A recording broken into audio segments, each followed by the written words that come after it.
And then in a few slides, I'm going to tell you why. Right. So then when we get here, we actually number them.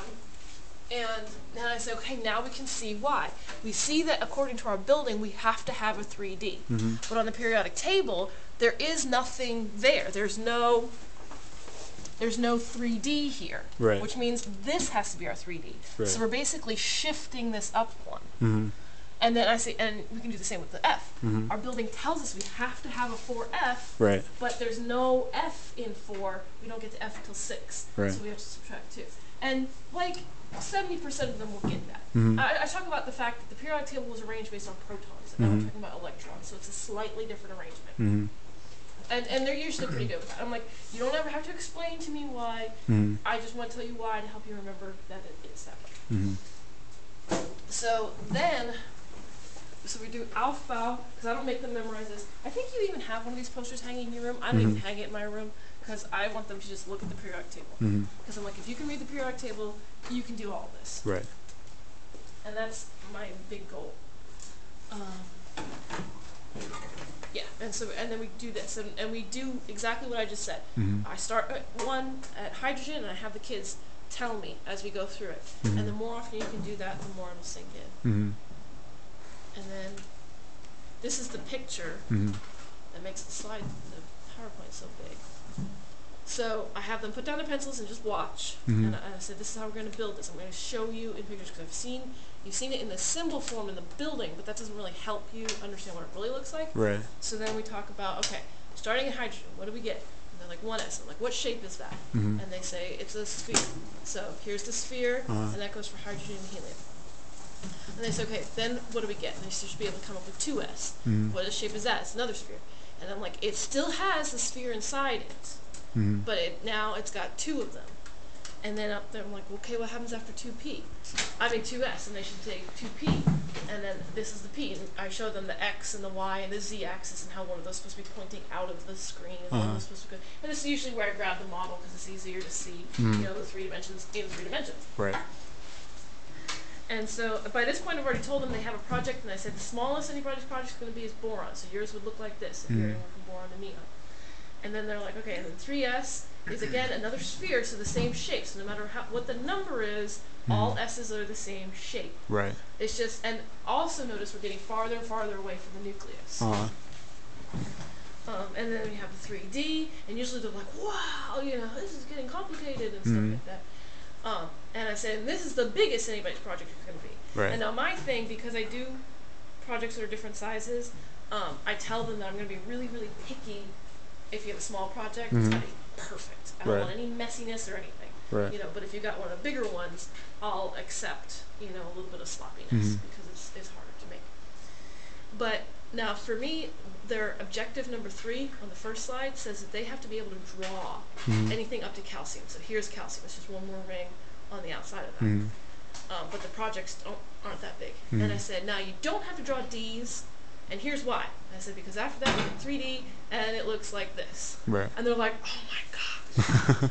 So, and then of course they want to do that project for extra credit. And I'm like, sure. And nobody ever does. But then I point out, first of all, this looks like a cloud. So it's called the electron cloud. And how when they first started looking at it, they just thought it was a bunch of electrons moving around randomly. Now that we can see inside the cloud, we can see that they are moving with purpose. And I talk about the analogy that if, you know, once the bell rings, if you've never been to a high school before, you see all these kids just wandering around these hallways, and you think it's so random. Thank you. Awesome. All right, go ahead and raise your hand. But if you get used to it, you'll notice that there's a purpose. People are moving in specific directions to specific places, and the same thing is happening here. And they're like, yeah, okay. So that's the big picture. And usually by this point, they're really starting to understand. Okay, so we've talked about Aufbau, and the analogy I use for Aufbau is that electrons are lazy. Just like if everybody in the room was going to go get an apartment, and we're going to a four-story apartment building with no elevator, and we each have to bring in a couch. And they're like, oh, and I'm like, the first people to get there would take what apartment? And they're like, the first floor. And usually you get some punks like, I'm going to be on the 4th floor, and I'm like, you're a couch. But and then the second set of people to get there would go on the second floor and so forth. And so they can understand the electrons, the first electrons to get there would go into the lowest energy level, 1s. Right. And then we do Pauli, because at this point we haven't even talked about electrons yet. Right. And so we talk about how the orbital can have only 2, and then they can usually pretty much figure out this table. And this is also where having these really helps. Because you're like, okay, how many orbitals is an S? And it's like 1. And then how many orbitals is a P? And then they're 3. And then how many is a D? It's 5. And then they have to flip back to 5. Thanks, just avoid here. Also, there's where all my scissors are. Yay! Now we have lots more markers and tape. And then we go back to the periodic table, because I'm really trying to emphasize the periodic table is just the best part. Are you on? Are you? Yes, I already said. Oh, you already said, okay. So we talk about, okay, here's S. How wide is S? S is 2. You can only hold 2 electrons. How wide is D? D is 10 from here to here, so it can hold 10. I'm like, so don't worry about memorizing that table, just be able to read the periodic table. And usually they're like, the periodic table's so cool, stuff like that. So, thanks. Now, just dates, because I study. Okay. I can come back. No. What do you need help on? This stuff? Just stay here so you say it all again? Yes. Okay. Alright. And then we talk about why.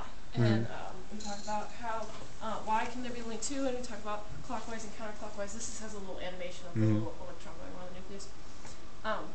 And I'm like, if I'm here and this is my axis, I can only spin 2 ways. I can spin this way, or I can spin this way. Those are my only options. And they're like, oh, you can do a cartwheel. I'm like, yes, but then you're on a different axis. Right. You can go cartwheel left, and you can go cartwheel right, but you still only have 2 directions no matter what axis. And I'm like, oh, okay. And I say that just like pluses and minuses, you have to have opposite spins. So then we do this, which is actually, you're going to want to practice this, because it's harder than it looks. If you have 2 electrons and they're spinning in the same direction, they will actually repel each other and move farther apart. And the kids are like, okay. And I'm like, no, try this for real. This is harder than you think it is. And so they try it, and they're like, oh, wow. So I said, it's hard. So they kick each other out. And so this is what's easy. If you have them going opposite, they will come together. And I'm like, that's easy. And they do it. And I'm like, yes, that is easy. So it's like, that helps them keep, that's the whole kinesthetic learning. So I like that one. That one's good. I like it. So Pauli, I use the analogy of, electrons just they're not really friendly. Right. They can only handle 1 other electron. Right. So then at this point, we go back to our building. So I have them draw this, and we hit it like 3 different times. And we add in orbitals and electrons. And so orbitals we're going to represent as chairs. Oh, I did that backwards. You should put chairs over here, but whatever. Okay. And then people will be electrons. Okay. So how many orbitals are in an S? There should be 1. And there's 1 in this S. And there's 3 in a P. You want to take a little more time on this. Make sure they understand 1 for S, no matter what the number is. Right. Because that's one of the things that catches them up. They think 3s has 3 orbitals. No. And so on and so forth. Okay, they just fill in the rest with all the chairs. And then we talk about people, and we say, but they have to be opposites. So we have a little girl and a boy. And it has to be a girl, boy. We don't have alternate couplings when it comes to electrons. Nice thing. And so then I say, okay, for potassium, let's fill this in. So we start here, and we have 2 electrons, 1, 2. So there's my 2 electrons. And then we go to the next one. What's the next one? And I say, 2s. So then we have a girl and a boy and 2s. And then we have 2p, and we have a girl. I don't have a very good blue marker, but we have 6 electrons. So 2 in each of the orbitals. And then we have 3s. We have a girl, a boy, and 3p. And then here's where something weird happens. After 3p, where do we go? And some people are like, 3d, and I'm like, really? And I said, look at the periodic table, and they're like, oh no, it's 4s. So we actually skip this room, and we fill in this one.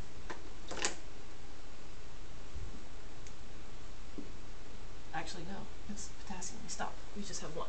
Mm-hmm. And I'm like, there's a poor little girl in a room all by herself. And I said it after we would fill in this, but we're doing potassium. Mm-hmm.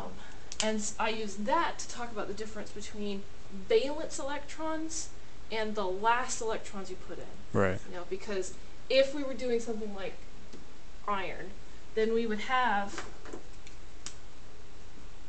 people here. Oops, no. Okay. But even though we filled these in after we filled in those, these ones are valence because they have the highest number. Right. And that's a really difficult concept for them to get. If you don't want to do that, right, don't. The only issue becomes when we're dealing with these transition metal guys, why they have the charges they have. Right. Because they're actually losing S electrons, not D electrons. But we're not talking about charges this unit. So if you want to skip that, that's fine. And if you want to just tell your regulars, this is what the charge is. Right. Unless they ask why, you might want to just not even talk about it. But for my pre-APs, because I have like some of their homework questions are related to this, they need to understand. Right. S electrons go first before your Ds. Right. But it's kind of advanced stuff. Cool. Right, I'm gonna master this. I'm trying. Rule, because if you have groups of people going into the movie theater, the first group of people will sit in their favorite row. Right. The second group of people will not sit in that row. They will sit in some other row. And then the third group of people will sit in their own row. And they only start sharing rows when you start having so many people that you have to. I'm like, electrons, and I'm like, come on, am I right? And everybody's like, oh yeah, yeah. And electrons are the same way. So this is an animation. So it starts off blank, and then you put in one electron. And then, okay, say, where's the place the second electron will not go? And they should be able to identify that it's this one. It will not do that one. I say, you can do any one of the other ones you want. Of course, because it's on PowerPoint, I just choose this one. But it has to be spinning the same way. And I say, okay, now where's the third one have to go? And they should be able to recognize that it's got to go somewhere on this orbital, because otherwise it would be sharing. Right. And then the fourth one has to share, so it has to spin down. They should be able to understand that it spins down. And then the fifth and the sixth are filled. So by that point, they have all of the rules. They should know how to do this in picture form. And so then we draw these pictures. I have them do this on their whiteboard, where they have to draw everything because they have to be able to draw up to calcium for me. And then we talk about the project and what they need. Nice. Because at that point they can build the thing. Right. And then when we start this, I say, okay, I'm going to take everything that I already taught you, and I'm going to teach you it all over again. Right. So if you didn't pick it up the first time, here's your chance again. We're going to talk about everything the same way, only instead of using pictures, we're going to use symbols. Right. The symbols are the boxes and the arrows. I have not gotten this far yet with right. my regulars. But we will be doing this tomorrow. So then we do boxes and arrows. Then we do shorthand, because you know, by the time they do iron, they're like, oh, my hand is falling off. So I said, okay, let's do something that's shorter. And so we do this one. For this one, I don't make them draw out erbium. I put it up there, and then I talk to them about how F fills in before D. Right. And so I have my table, and I think you have a table, right? That goes up here. And so then I move it apart, and I stick the F in there, and I talk about how there's just this one little D before we get to F. Right. So this will just join up with the F's, unless F is already full. So that's why I put erbium on the slide, but I don't make them actually write it all out because it takes forever and they don't want to do it anyway. And then I say, okay, but see how long erbium is? I mean, imagine drawing a picture of this would be too difficult. Even boxes and arrows is a lot. Even shorthand's a lot. So then we go into noble gas. Noble gas is a lot easier. They usually like it. They usually can get it really fast. That, you know, this is sulfur. This part of sulfur is neon, so we're just going to call it neon. And actually, this is the part where I stopped with my 5th period pre-AP today. So, regulars are catching up. Cool. And so, and that's pretty much so we do noble gas, noble gas, noble gas, and then we get into periodic trends. Right. Here's something, if you have enough time, you might want to do it as a little activity. If you don't have enough time, I don't think I'm going to. Right. Put it together yourself. It's a bunch of straws, and then you take 2 96 plates. I have a whole drawer full. Dale didn't leave you any. And each of these straws is cut to a particular length, and it has the name of an element on it. And so you build a 3-dimensional table. Oh, nice. It only goes up to like element 40, but it's enough to get the idea. And so they can actually see visually the trends of them getting bigger or getting smaller or whatever it is for the trend. So I have these little baggies, and you might want to do that out ahead of time. Cool. And I can give you the dimensions for it. I think it's probably on the CD. It's probably like Periodic Table Lab or something like that. How did you get that idea? You just come up with it? No, somebody told me somewhere along the lines. I think I went to one of those summer training things. Oh, okay. That they had for pre-AP. Cool. How many pre-AP classes do you have for chemistry? There are 4 sections this year. 4 sections? If all of those kids who are in pre-AP Bio this year take pre-AP Chem next year, right, we're in trouble. Really? Because there are 7 sections